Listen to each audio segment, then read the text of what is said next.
काट के आ चुके हैं, प्रूफ हो चुका है इनके ऊपर अपराध, फिर भी ये सलमान खान के साथ घूमते रहते हैं।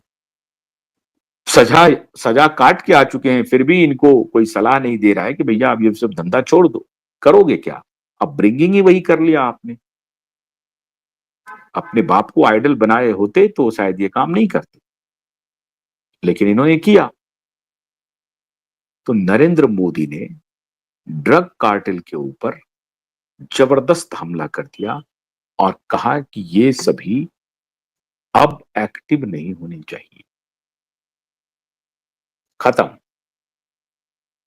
सुशांत केस में जेल जाना वो तो अदालत तय करेगी, और इसीलिए जो क्लोजर रिपोर्ट आया है ना, वो एबेटमेंट ऑफ सुसाइड का जो मामला चल रहा था, उसमें मैंने पहले भी आपको बताया है कि सीबीआई के क्लोजर रिपोर्ट को तो हम लोग परखचे उड़ा देंगे, और सीबीआई इसके लिए तैयार भी है।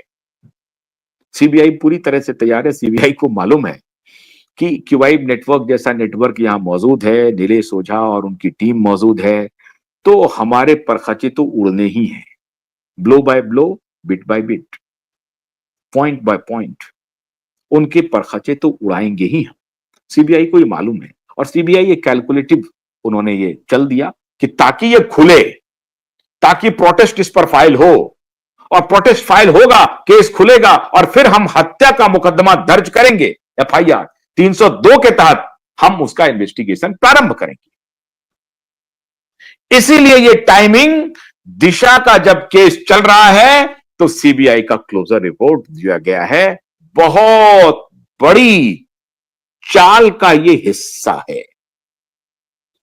सामने सामने आप देख रहे हैं कि नहीं नहीं क्लोजर रिपोर्ट आ गया, अब कुछ नहीं होगा, ऐसा कुछ भी नहीं है। हम इसके ऊपर पहले बता चुके हैं कि सीबीआई के क्लोज करने के बाद भी बहुत सारे केस खुले हैं और उसमें सजा हुई है, चाहे वो निर्मल यादव, जस्टिस निर्मल यादव का हो, आरुषि तलवार का हो। ऐसे बहुत सारे केस हैं जिसको सीबीआई ने क्लोज कर दिया, लेकिन फिर दोबारा खुला और उसमें फिर सजा भी हुई।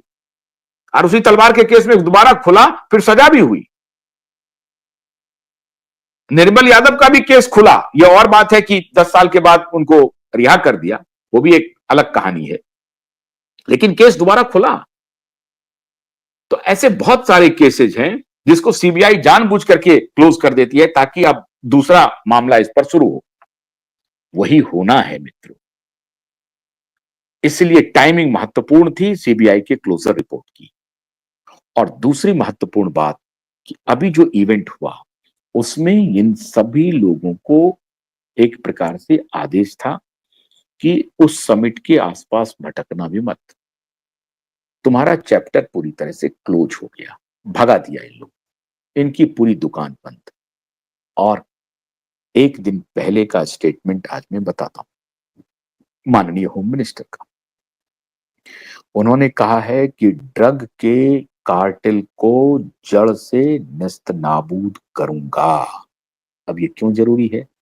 ये इसलिए जरूरी है कि पहलगाम अटैक, और अब ये कहानी हो रही है कि पहलगाम के अटैकर श्रीलंका होते हुए भागे हैं। रिया चक्रवर्ती श्रीलंका घूमने जा रही है, रिया चक्रवर्ती थाईलैंड घूमने जा रही है, रिया चक्रवर्ती के नारकोटिक्स डिपार्टमेंट के पास सारे रिकॉर्ड्स हैं, और रिया चक्रवर्ती के बॉयफ्रेंड जो उधर गलत गुमराह होकर के प्रधानमंत्री को भी गुमराह करने में लगे हुए हैं वर्तमान, उनके बारे में भी क्यूबाइब नेटवर्क ने बहुत ही पुख्ता जानकारी प्रधानमंत्री कार्यालय को पहुंचा दी है, और प्रधानमंत्री कार्यालय इस पर अपना आकलन करेगी और कह देगी कि भैया बिजनेस करो, इस धंधे में मत पड़ो, ये धंधा हम अपने देश के कीमत पर नहीं होने देंगे। तो प्रधानमंत्री ने अब उन कार्टेल को खोलने का काम शुरू कर दिया है, और माननीय अमित शाह जी की नजर उन कार्टेल को ध्वस्त करने पर पड़ गई है। इसीलिए आप देखते होंगे कि प्रत्येक दिन कहीं ना कहीं बड़ा ड्रग का खेप पकड़ा रहा है, और जिसकी कीमत सैकड़ों करोड़, हजारों करोड़ में है। वो खेप सारे पकड़ा रहे हैं, सारे ध्वस्त किए जा रहे हैं। बहुत कठिन कानून है नारकोटिक्स का, और उन्होंने उनका जो सप्लाई लाइन है, इन माफियाओं का जो सप्लाई लाइन है, ड्रग से ही पैसा बन रहा है, ड्रग से ही पैसा की उगाही से वो टेररिस्ट को जा रहा है। सप्लाई लाइन ही तोड़ने की पूरी योजना मोदी जी ने बना ली है। अब सप्लाई लाइन, और आपको मैं देख रहा था सदर्न कमांड के जो चीफ हैं, मैं चूंकि उनसे मिला हुआ हूं, लेफ्टिनेंट जनरल ए.के. सिंह से, वो अभी जो advisory, national advice security advisory board बनी है, he is one of the member. मैं उनको जानता हूं 100%, मैं व्यक्तिगत रूप से उनको जानता हूं 100% ड्राई ऑनेस्ट, ऐसे ऐसे लोगों की उन्होंने नेशनल सिक्योरिटी एडवाइजरी बोर्ड बनाई है। और पूर्व रॉ के चीफ श्री जोशी जी को उन्होंने कमान सौंप दी है। तो अब खाली अजित डोवल काम नहीं कर रहे हैं, और भी लोग आ गए हैं। जो नेशनल सिक्योरिटी एडवाइजरी टीम बनी है ना, उसमें एक से एक माने हुए अपने ऑनेस्ट ऑफिसरों की टीम बनी है, और वो कमर तोड़ देगी इन माफियाओं की। चाहे वो रॉ के पूर्व चीफ जोशी जी हों, चाहे लेफ्टिनेंट जनरल ए.के. सिंह हो सदर्न कमांड के, और जो 4-5 हैं अलग अलग कमांड के, जो जोनल अलग अलग कमांड के सदर्न, ईस्टर्न, वेस्टर्न के जो चीफ हैं, वो सब एडवाइजरी, जो कि जनरल से ठीक नीचे होते हैं, उसके बाद वो जनरल ही होते हैं। जनरल मतलब जो आर्मी चीफ होता है। तो आर्मी चीफ के नीचे वाले जितने लोग हैं वो सब काउंसिल में हैं, और army chief, air chief marshal, और फिर नेवी चीफ, इन सब के ऊपर फिर सीडीएस, और फिर रॉ, इन सब की अभी बहुत जबरदस्त मीटिंग हो रही है। और वो आप समझिए वो एक इंस्टीट्यूशन है, वो इंडिविजुअल नहीं है।